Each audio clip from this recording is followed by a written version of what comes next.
Today we're testing the ES Max electric scooter. Eskute brand reached out to me and asked me if I want to test and share with you my thoughts on this model. ES Max retails for $759 US. Let me show you how the box got delivered. We'll quickly unbox it and go over the specs and see how the scooter performs in the city and if this is a good viable option for commuting.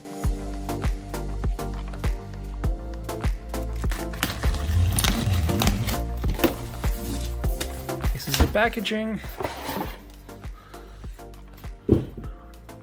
A lot of empty space here. Looks to be well packed. We have a rear hub motor and it's rated 450 watts power output. The alloy aluminum frame accommodates a 48 volt system and a battery of 600 watt hour or 12.5 amp hour capacity. Speed advertised 18.6 miles or 30 kilometers an hour, and it can climb up to 20% slopes. The maximum cruising range written on the website is 40 miles.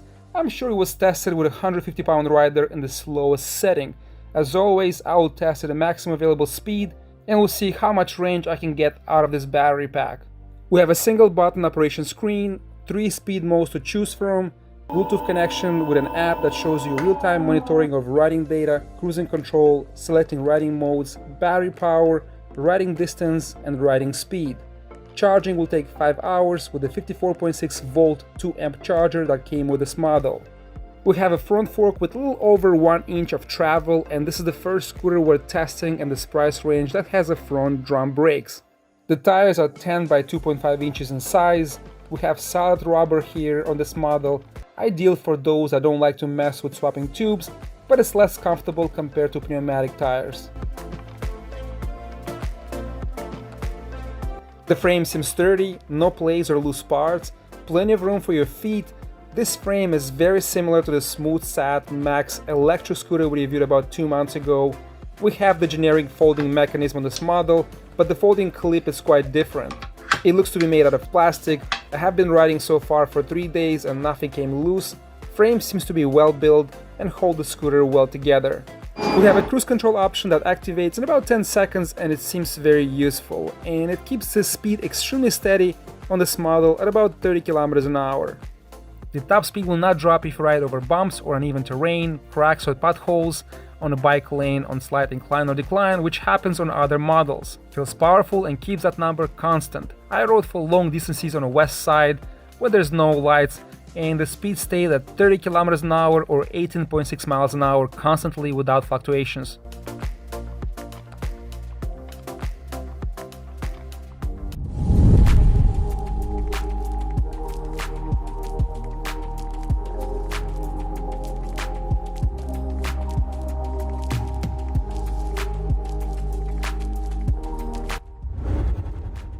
Alright guys, I'm not sure if you can see here, we have fully charged battery and eco mode first, so we'll see the top speed.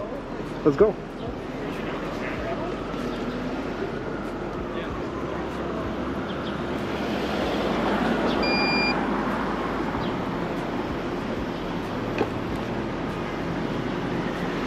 So eco mode maximum seems to be 10 kilometers an hour.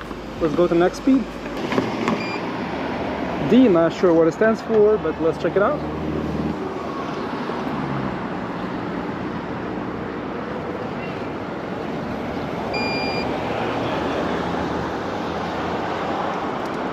It looks like 20 is the max. Let's go to the sport. I can still see the screen in the sunlight, but I'm not sure if the camera will capture. And you can see it pretty well actually. Alright, let's see here on the flat. That was a little bit of decline there.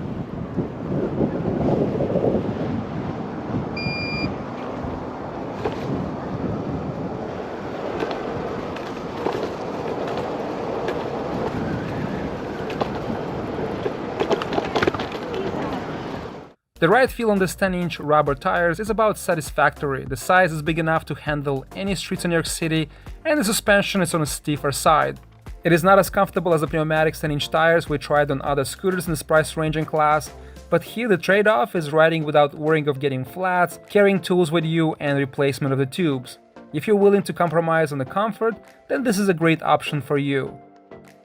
This model has the same size rims as the pneumatics 10-inch models, so swapping for pneumatics can be easily done.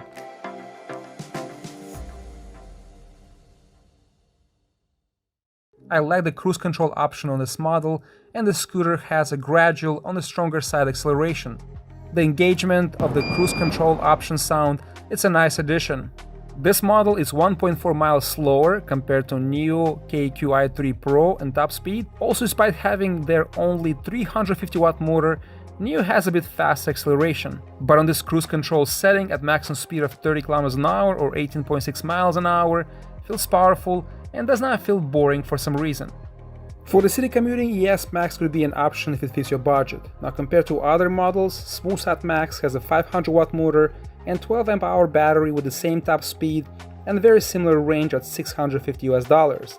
And NIO Pro model has 350 watt motor and only 10 amp hour battery capacity with 20 miles an hour top speed and slightly lower range, priced at $729.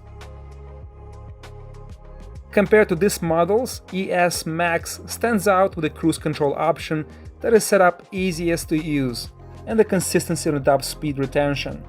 The ES Max is priced higher out of these models we compared, but I would prefer to have here pneumatic tires on this model. In the all week we tested the scooter, it felt intuitive, comfortable, and easy to use for regular commuting. No issues and performed as it should. I think it's an option to consider here. Now, how does ES Max compare to other two models reviewed recently?